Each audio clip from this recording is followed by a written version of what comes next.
Time is one of the biggest lies we tell ourselves. We think we need more of it, but what we actually need is focus. Here's how to stop chasing the clock and start getting results. Hey everyone, it's James Valentine here and welcome to today's video.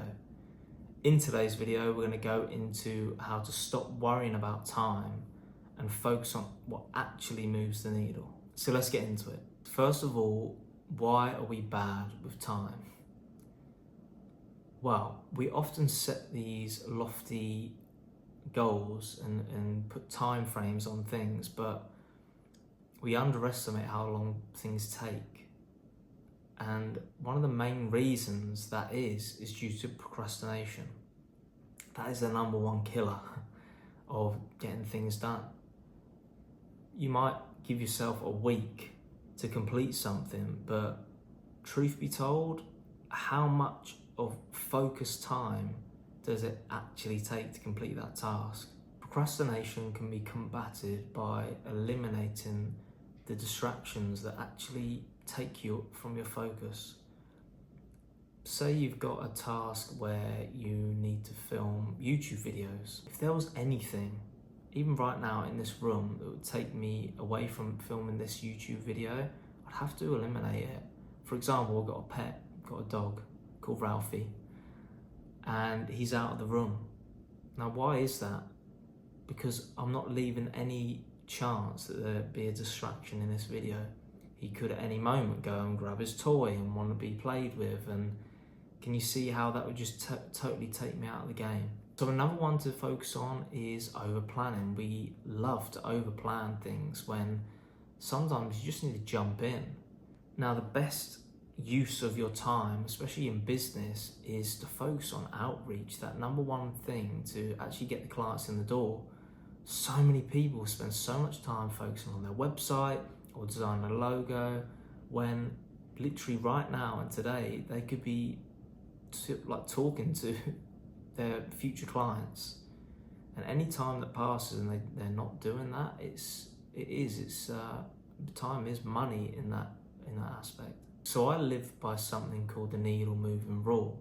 Now what this is I reflect each night on the one important task that I need to complete tomorrow. To ask yourself each night, what is the one priority I need to focus on tomorrow, is such a powerful thing, because then you can see that anything that isn't conducive to that goal is a total distraction. And you need to eliminate that. If you're committing the day before and it's literally written down, and you wake up the next day, you've got that pebble in your shoe of that task you need to complete. To sit down the night before and get real clarity on what it is you need to achieve the next day is really powerful. Without it, it's just chaos. More importantly, going to bed each night knowing you've done the thing you said you're going to do is a fantastic feeling. So another really powerful one is to actually let go of timelines. How many times have you put a timeline on something and a time frame that's, in hindsight, it's just unrealistic? Have you ever said you want to lose this amount of weight by this time, or you want to achieve this by this date? How many times have you actually succeeded at that? Now the problem with this is that when that date does come, you just let go of things. Yeah, it feels bad not hitting that goal, but then it's just now totally gone out the window. Imagine if you flipped it and you got clear on what it is you actually wanted to achieve, but you started chipping away slowly, but got clear on the fact that it takes as long as it takes. Now you can have a loose time frame because, for example, you could want to lose weight, but if you don't actually set some form of time frame, you could just live a whole life and never actually achieve it.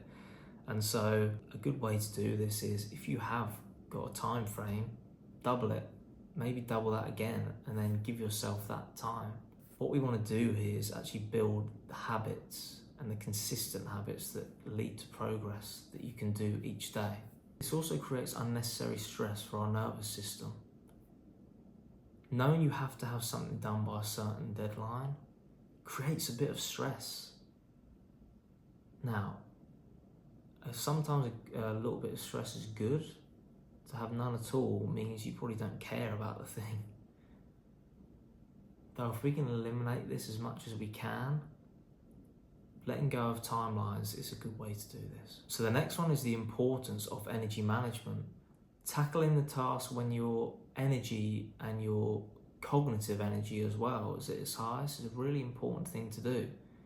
I prefer to do outreach tasks in the morning because I don't have that afternoon slump from my lunch, and it's just my energy is freshest in the morning.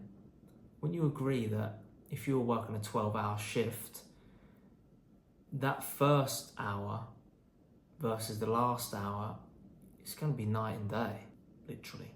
And the final one is how sustainability wins.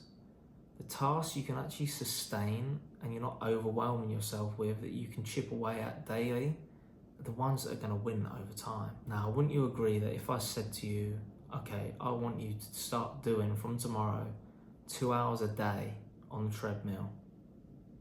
Now, I don't know if you're into your health and fitness, but you might go, okay, wow, that is going straight into the deep end.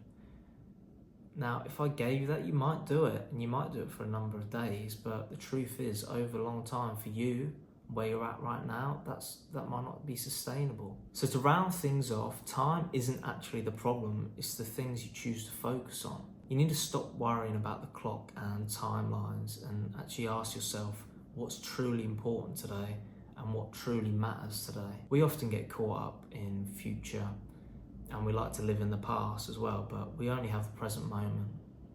And so what can be done right now to get you towards your end goal, and what can be done that won't have you stressed and overwhelmed as well. So that's it for today's video. Thank you for watching, and I'll see you in the next one.